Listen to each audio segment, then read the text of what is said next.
PBL, gulatan, lipatan at alisan ng team. Choco maraming umalis. Creamline nakipagpalit ng players.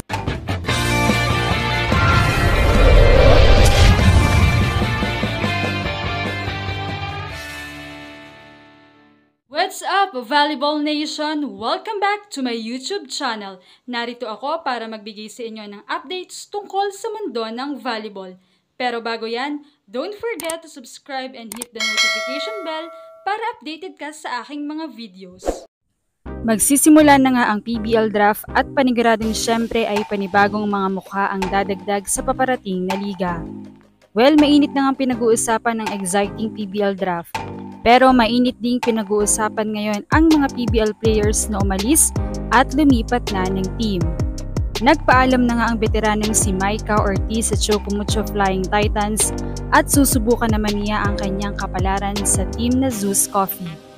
Samantala ay bagaman maganda ang serbisyo ni Fiola Ceballos sa team PLDT, in fact ay mahaba talaga ang kanyang playing time at lagi siyang nasa first six. Sasamahan naman niya sa Zeus Coffee si Maika Ortiz upang ipagpatuloy ang naging magandang run ng Thunderbells sa nakaraang PBL. At hindi nga lamang iyan, si Maika at si Ceballos ang magsiservisyo sa Zeus. Maging ang former best libero at team captain ng Galleries na si Alyssa Eroa ay tatahaking din ang kapalaran sa Thunderbells. Bagaman naging maganda rin ang kanyang performance sa High Risers, ay lilipat nga siya dito. Nababalita na rin ang pag-alis ng mga Capital One Solar Spikers na sina Iris Tolenada at Des Clemente.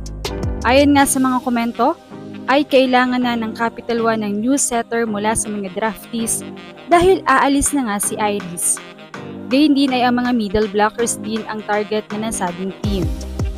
Samantala ay marami pang mga players ang nababalita na aalis ng team, partikular na ang mga Flying Titans. Nababalita ang pag-alis ni veteranong setter na si Jem Ferrer dahil hindi ito namamataan sa training, habang pati si Cherry Nunag. Binigyang kahulugan kasi ang naging IG story nito kung saan, ayon dito, take every chance get in life because some things only happen once. Habang si Kat Tolentino naman mula kay reliable source Mother Lily ay hindi mala-line up ngayong conference dahil nasa bakasyon pa ito, kaya malamang ay next year na siya makikita in action.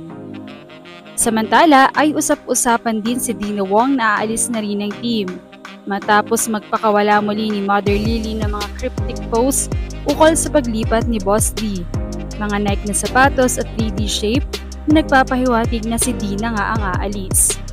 Pumutok din ang balitang nakipag-trade daw ang Ribisco team ng middle blocker sa Zeus at si Maika Ortiz nga ang ibinigay sa Thunderbells, habang si Mitch Gamit from Zeus Coffee Thunderbells naman ay mapupunta sa Creamline.